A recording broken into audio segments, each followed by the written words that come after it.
Questa qua è una festa celtica, diciamo che va bene così, dunque se prove che qua che fosse celti, anche perché il Simus Veneticus, l'angolo di Veneti, che ha tenuto botta contro le invasioni celtiche, è l'unico popolo che si è riuscito a tenere botta. I greci si sta invasi, i romani si sta invasi, qua non si è mai riuscito a entrare. Si riuscì a entrare, ovvio, con matrimoni, con commerci, uno arrivava qua, vedeva il posto, si stabiliva, però gli veniva assimigliare dalla nostra cultura, gli muoveva ad avere i suoi costumi, si vestiva come noi, come i marocchini adesso.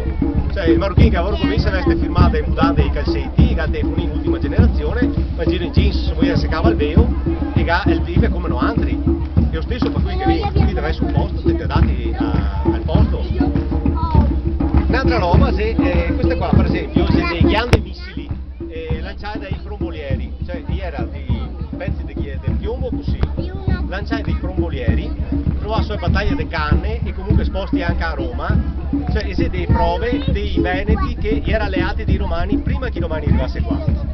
Su queste battaglie era scritto Opitergium in venetico e Opitergium in latino, perché l'usanza era quella che si sta anche a fine seconda guerra mondiale, gli americani che scriveva ai bombe che buttava in giro schifoso giapponese mori cancaro, e noi abbiamo preso figa pomare, mori, ti dava ciapo a scuagioni, gli scriveva, in più gli scriveva anche questa qua che ti arriva ti manda uno da un verso, sappio, questa roba qua, che se diverse prove fra l'altro dell'alleanza di Veneti e di Romani.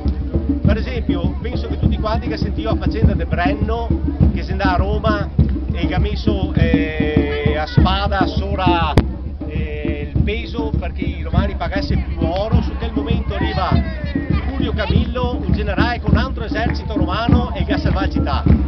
E mi fin da piccolo mi sono domandato, ma da dove arriva un altro esercito? Se io avevo perché se non avevo parato. E era successo questo, e era successo che, vediamo un po' se trovo qua velocemente, eccola qua.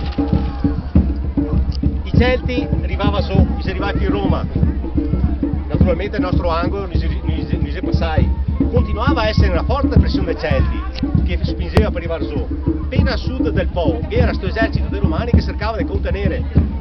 Si partì una cifra che non è chiara, varia da 20.000 a 120.000 cavalieri veneti, impegnare i Celti da nord in maniera che questo esercito romano da sud poi sganciarsi, andare a Roma a salvare la città.